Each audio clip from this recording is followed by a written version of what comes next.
ముస్లింలకు పెద్దపీట వేసిన party Telugu Desam party.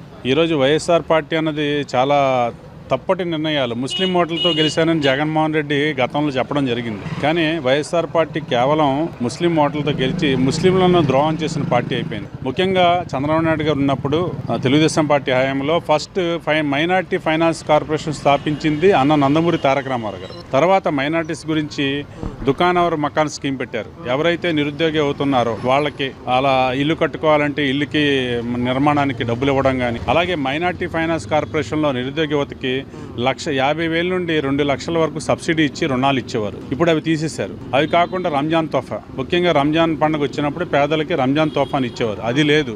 Dulhan scheme, పేదలు పిల్లలు పెళ్లిళ్ళు చేసుకోవాలనుకుంటే 50,000 రూపాయలు ఇచ్చేవారు. ఇప్పుడు ఆ స్కీమ్ కూడా పోయింది. ఇది కాకుండా ఏదైతే ముస్లిమ్స్ ఉన్నారో అక్కడ ప్రాంతంలో మసీదులు కానీ ఏవైనా రిపేర్లు జరిగినా కొత్తగా కట్టుకోవాలనుకున్నా 50,000 నుండి ₹1,00,00,000 ఇచ్చారు తెలుగుదేశం పార్టీ హయాంలో. ఈరోజు ₹1 వీళ్ళు ఇవ్వలేదు.